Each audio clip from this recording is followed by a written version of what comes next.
Assalamualaikum warahmatullahi wabarakatuh. Nama saya Rini Fitriani Hasibuan. Di sini saya akan membacakan hasil makalah saya yang berjudul Etika dalam Bisnis Internasional. Berulang kali dapat kita dengar bahwa kini kita hidup dalam era globalisasi ekonomi. Kegiatan ekonomi mencakup seluruh dunia, sehingga hampir semua negara tercantum dalam pasar. Sebagaimana dimengerti sekarang dan merasakan akibat pasang surutnya pasar ekonomis. Gejala globalisasi ekonomi ini bisa berakibat positif maupun negatif. Di satu pihak, globalisasi dapat meningkatkan rasa persaudaraan dan kesejahteraan antara bangsa-bangsa, dan dengan demikian melanjutkan tradisi perdagangan internasional sejak dulu. Di lain pihak, gejala yang sama bisa berakhir dalam suasana konfrontasi dan permusuhan, karena mengakibatkan pertentangan ekonomi dan perang dagang. Melihat kepentingan rekayasa yang dipertaruhkan di situ. B. Norma-norma moral yang umum pada taraf internasional. Richard de Gourgues menjelaskan bahwa 3 hal yang harus kita lakukan jika di bidang bisnis norma-norma moral di negara lain berbeda norma-norma yang kita anut, yaitu 1. Menyesuaikan diri. Seperti peribahasa Indonesia, di mana bunyi berpijak, di sana langit dijunjung. Maksudnya adalah, kalau sedang mengadakan kegiatan di tempat lain, bisnis harus menyesuaikan diri dengan norma-norma yang berlaku di tempat itu. Diterapkan di bidang moral, pandangan ini mengandung relativisme ekstrim. 2. Rigorisme moral. Yang dimaksud dengan rigorisme moral adalah mempertahankan kemurnian etika yang sama seperti di negara sendiri. De Gourgues mengatakan bahwa perusahaan di luar negeri hanya boleh melakukan apa yang boleh dilakukan di negaranya sendiri dan justru tidak boleh menyesuaikan diri dengan norma etis yang berbeda di tempat lain. 3. Immoralisme natif. Menurut pandangan ini, dalam bisnis internasional tidak perlu kita berpegang pada norma-norma etika. Memang kita harus memenuhi ketentuan-ketentuan hukum, tetapi selain itu, kita tidak terikat oleh norma-norma moral. Malah jika perusahaan terlalu memperhatikan etika, ia berada dalam posisi yang merugikan, karena daya saingnya akan terganggu. Perusahaan-perusahaan lain yang tidak begitu skrupulos dengan etika akan menduduki posisi yang lebih menguntungkan. Sebagai argumen untuk mendukung sikap itu sering dikemukakan, semua perusahaan akan melakukan hal itu. C. Masalah dumping dalam bisnis internasional. Yang dimaksud dengan dumping adalah menjual seluruh produk dalam kuantitas besar di suatu negara lain dengan harga di bawah harga pasar dan kadang-kadang malah di bawah biaya produksi. Yang akan merasa keberatan terhadap praktik dumping ini bukannya para konsumen, melainkan para produsen dari produk yang sama di negara di mana dumping dilakukan. Dumping produk bisa diadakan dengan banyak motif yang berbeda. Salah satu motif adalah bahwa si penjual mempunyai persediaan terlalu luas, sehingga ia memutuskan untuk menjual produk bersangkutan di bawah harga saja. Motif lebih jelek adalah berusaha untuk merebut monopoli dengan membanting harga.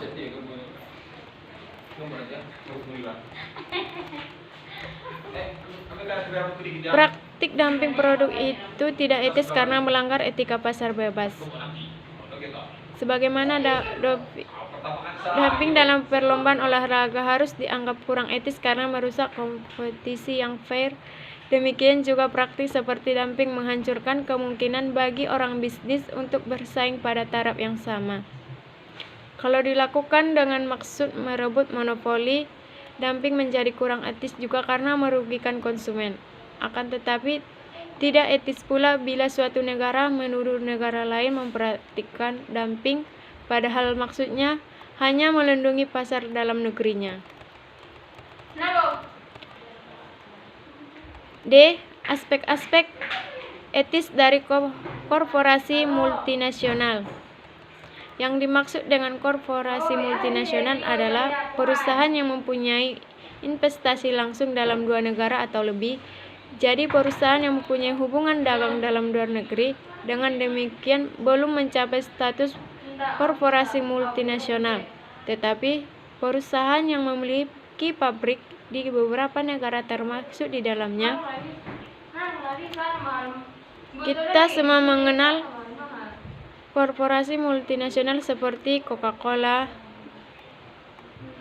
Johnson, General Motors, IBM, Mitsubishi, Toyota, Sony, Philips, yang mempunyai kegiatan di seluruh dunia dan menguasai nasib jutaan orang.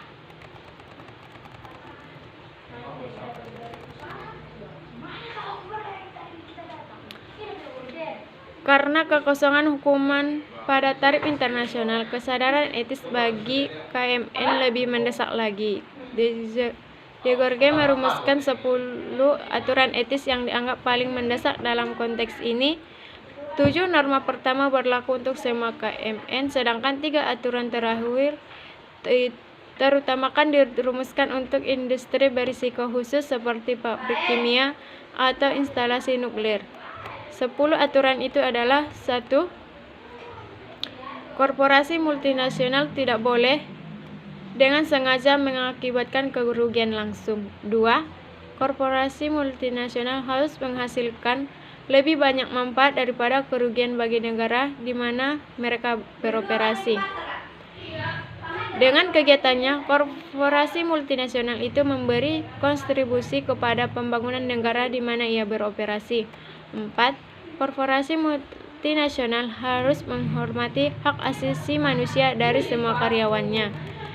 5. Sejauh kebudayaan setempat tidak melanggar norma-norma etis, korporasi multinasional harus menghormati kebudayaan lokal itu dan bekerja sama dengannya, bukan menentangnya. 6.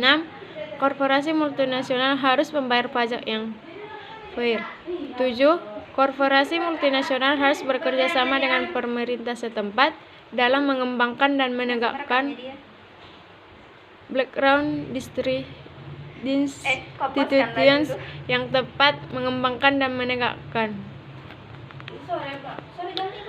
8. Jika suatu korporasi multinasional membangun pabrik yang berisiko tinggi, ia wajib menjaga supaya pabrik itu aman dan dioperasikan dengan aman. 9. Dalam mengalihkan teknologi berisiko tinggi kepada negara berkembang, korporasi multinasional wajib merancang kembali sebuah teknologi demikian rupa sehingga dapat dipakai dengan aman dalam negara baru yang belum berpengalaman. Masalah korupsi pada taraf internasional. Korupsi dalam bisnis tentu tidak hanya terjadi pada taraf internasional, namun perhatian yang diberikan kepada masalah korupsi dalam literatur etika bisnis terutama diarahkan kepada konteks internasional. Masalah korupsi dapat menimbulkan kesulitan moral besar bagi bisnis internasional, karena di negara satu bisa jadi dipraktekkan apa yang tidak mungkin diterima di negara lain. Berdasarkan pemikiran De Gourgues, terdapat 4 alasan mengapa praktik suap harus dianggap tidak bermoral. 1. Alasan pertama dan paling penting adalah bahwa praktik suap itu melanggar etika pasar. Kalau kita terjun dalam dunia bisnis yang didasarkan pada prinsip ekonomi pasar, dengan sendirinya kita mengikat diri untuk berpegang pada aturan mainnya. Alasan kedua adalah bahwa orang yang tidak berhak mendapat imbalan juga dalam sistem ekonomi kita, mereka yang bekerja atau berjasa mendapat imbalan. Alasan ketiga berlaku untuk banyak kasus suap di mana yang uang suap diberikan dalam keadaan kelangkaan. Misalnya dalam keadaan kekurangan kertas, seorang penerbit mendapatkan persediaan kertas baru dengan memberi uang suap. Pembagian barang langka dengan menempuh praktek suap mengakibatkan bahwa barang itu diterima oleh orang yang tidak berhak menerimanya, sedangkan orang yang berhak menjadi tidak kebagian. Hal ini jelas bertentangan dengan asas keadilan. Alasan terakhir adalah bahwa praktik suap mendukung untuk melakukan perbuatan tidak etis dan ilegal lainnya, baik perusahaan yang memberi uang suap maupun orang atau instansi yang menerimanya tidak bisa membukukan uang suap itu seperti mestinya. Secara tidak langsung, orang yang terlibat dalam kasus suap akan terlibat dalam perbuatan kurang etis lainnya karena terpaksa terus-menerus harus menyembunyikan keterlibatannya. Sekian dan terima kasih. Assalamualaikum warahmatullahi wabarakatuh.